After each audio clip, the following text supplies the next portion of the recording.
chia khê lo mua xia mua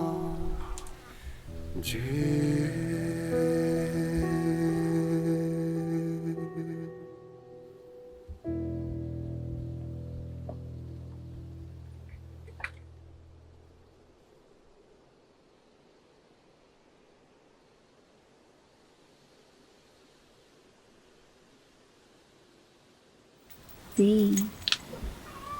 mua chế mình sai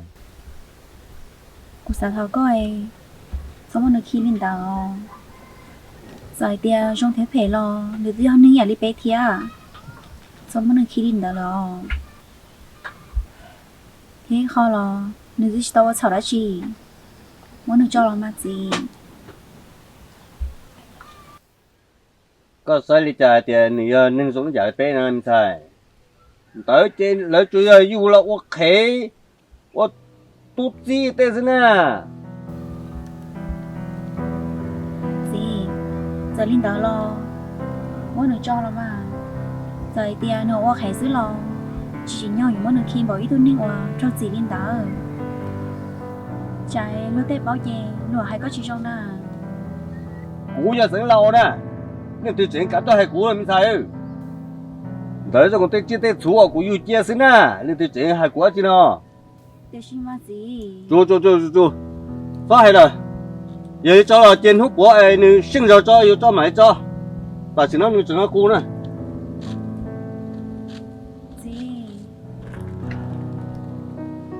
gì à chia khê lo mua xia mua gì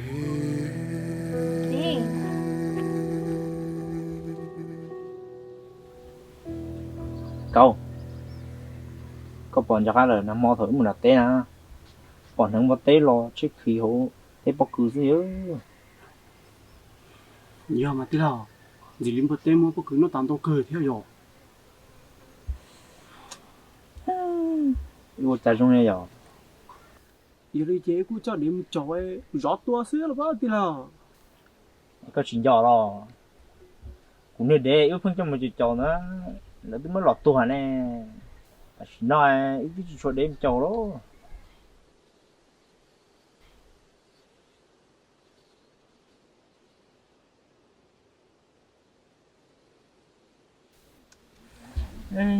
vô trái đi mỗi một chầu là tí nào tôi chửi được ô có nhiều vừa trả đó chùa có thứ tôi tới nè ô nhìn thử gì chứ một chỗ trả đó cho nó mua chê còn nó chỉ thì hạ bây giờ ứng nhỏ cao là tua xíu là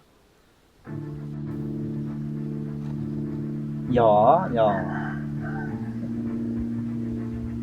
có chỉ trong cơ đó ba khoảng thôi trong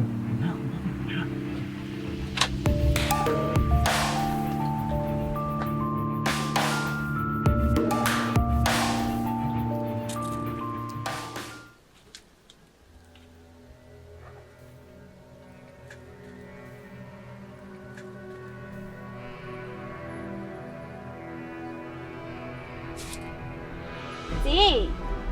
à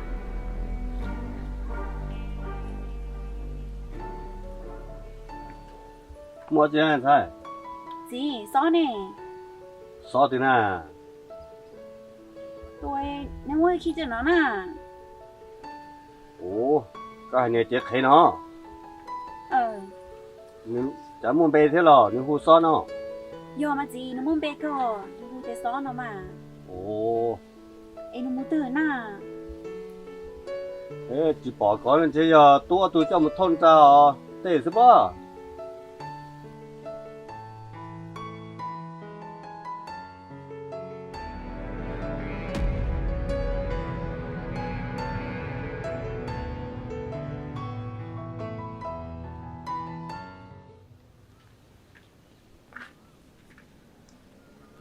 Tua. Lộc bà có của tuông gan nhia, con chưa bỏ tàu nhia.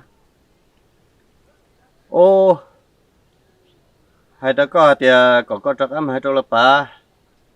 Chọi dính được nè. Lấy tôi muốn càng cao mua thì xin mà sau chỉ tao ta lò đi thì tao ăn uống đây cho giờ tao nó chỉ cũng mang cái tuần chỉ đâu là bà nè vấn đề nè giờ thì ăn uống đây nó cũng tôi chỉ tao cho cụ thiệt coi như bảo tiền rồi trong đi trả nó có đi nữa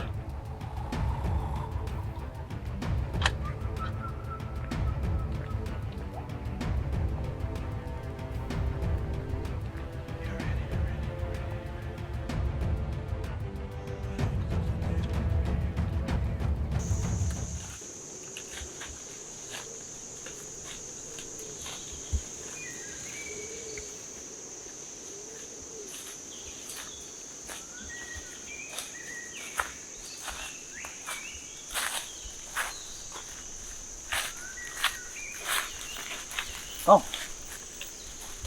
có cho này để nó lột cái đầu ra nếu muốn còn nó chỉ còn nó to ra còn một cái gì thì cái hào rồi Quên được mà. củ nhón là cứ hai nó to ra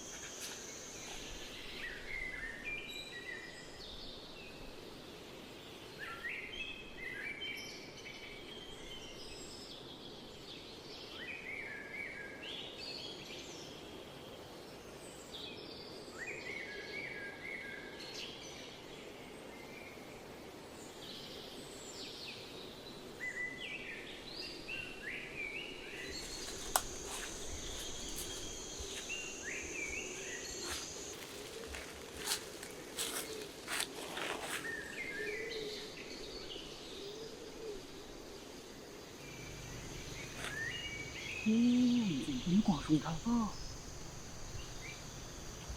Cấp chỉ còn đi hầm đó à. Cái mùa mà có chỉ á. Ủa số chỉ á. Có phải không? Mô. Chỉ á.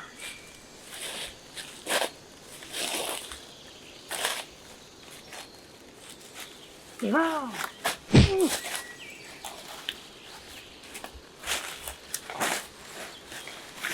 Wow!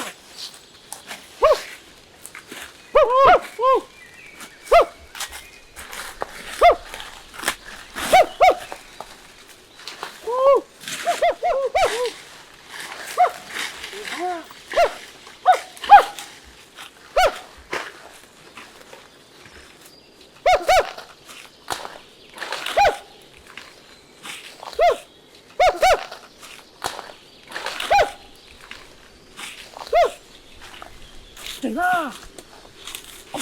Chạy đi! Có số chạy nè! Chạy ra!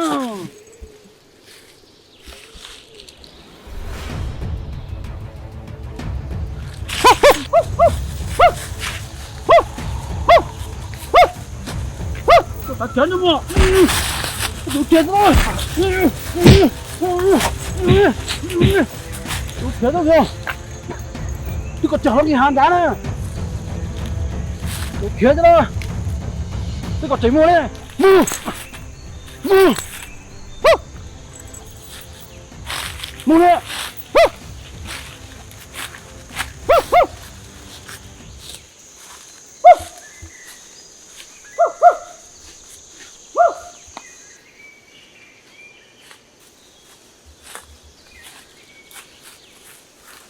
Ô, nãy chiều số chế ra cha, chỉ bỏng bó lòi à. Cha, tôi biết cần đó cờ cha. nãy chế đi chạy chỉ nó số đi mà cú tôi chỉ nó anh bua chẳng nó là Nó tạo cho bé thì chỗ kia thế nào. của do mà một con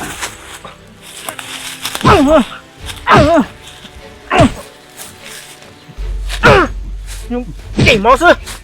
to mồ chưa đây không có tên gì nó sao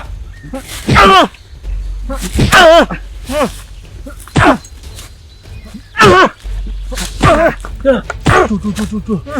mình tao cần to chơi thì sao chịu rồi chơi mùa này nó con trai nó to chơi à to chơi luôn to chơi là cái hà sữa mà có chừng tua thì chúng mình bắt thông trả mà nó đang giữ sao đấy nó tôi cố xỉ nè chăm mù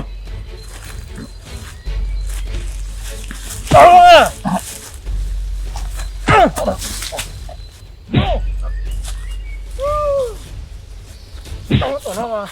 không bị sợ chưa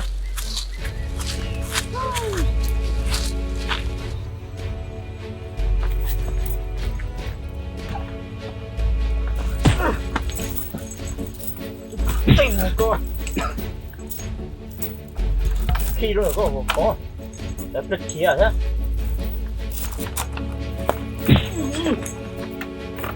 Cả nếu cha nó xón à ôi cha xón trả liễu bao đi ui tôi chả đâu nữa nè nếu tao cha nó nếu tôi trả liễu bao thế nó nè cho nó chồng một té sữa ui tôi chả nữa nè chồng bao tay xưa trả ni liễu bao nó mua chuyện này ô chú con à gì có sai mà rồi trả liễu bao nó nè tu giờ nếu cho tao nửa tiếng à gì trên mua nó nè ui cho nó chồng một té nè nó chữa khía thế nè ui thì khi mình chỉ cái chai rồi nữa nè giờ tiền này giờ kia là kia mình chỉ sư nếu mà ô cho nói chẳng đi tua nè yếu chấm à gì ơi tôi chỉ bỏ trên là cứ hà sữa mà chữa cậu cũng tôi nhiều rồi thế hả tiền mà thì số lão lúc xưa nó vẫn tròn đại nữa tới xem nó chỉ cho nó sao lốp lặp đời thế na chú nè tu lo cơ cái chung tiền mà nó cũng mà lừa tí nè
sao ngủ cho nó không có đeo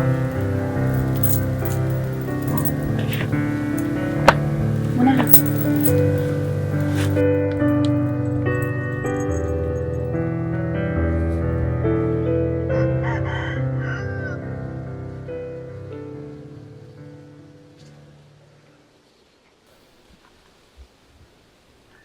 gì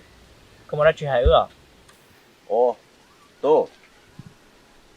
chỉ muốn chỉ thế à cái chuyện thu nó là bà cho nên tôi số nhận được bé ấy có hay cha đâu là gì chỉ bỏ cá với cha dây của hai nó cho lấy xe tu của hai thì tao cho nên của lấy tôi ngang cái giếng để bế mùng đỡ lấy sai như tôi chơi mà đi cho thầy cho là bà nó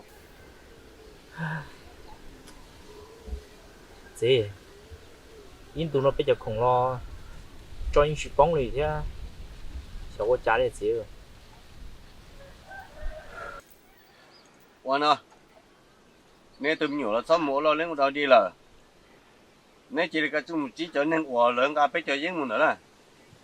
còn lấy tôi đi trả lời lấy chỉ là cái tuần tí chỉ nên để chuyện gì được bán cái tua chỉ bế thế chạy nhua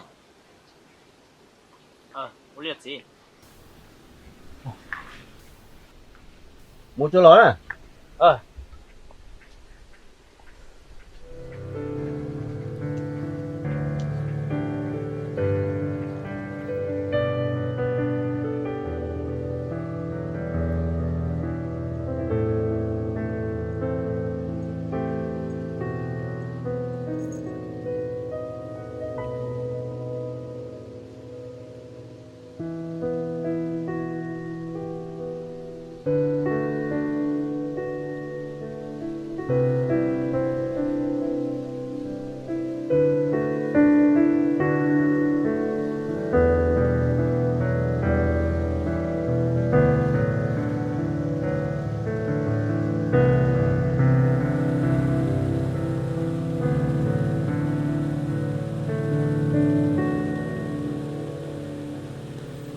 nia đã lo sai cô chỉ thọ lo ta cô muốn đón nên nhau cô đã trong cha đê trong khi li tu áo sợ lao nhon cho you cô mua lên từ yuan ca xia ta lưu nên kia khé li cu nó yêu yo thao tư cho xia mà tu ê thiê yêu thao luôn nên trong tu thiê chỉ niên nữa bóng lưu của mô thiê chỉ đâu khi ua đã ua cho lưu yêu nhỏ lo yêu tư giờ tia yo chia từ mua xian chữ nên li cu hỏi yo lành tư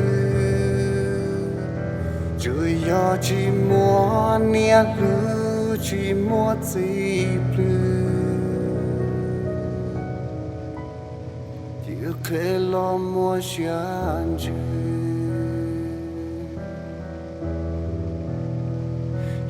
yo chỉ mua nia lu chỉ mua gì plư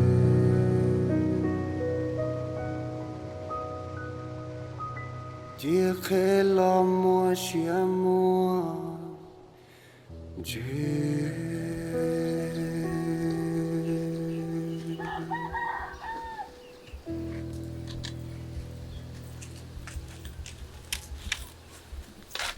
Ồ, Joa, có một đứa chị nào? Ủa dụ mua chỉ rong bộ đợt tết sao?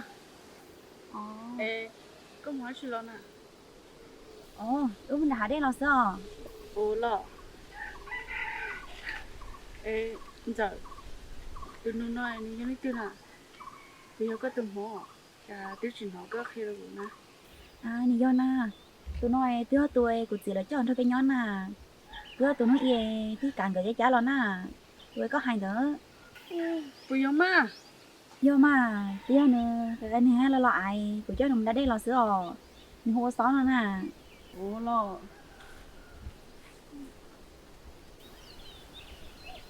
Ô, giờ có muốn làm ra đấy ta, nó có gì nhỉ thế rồi ạ?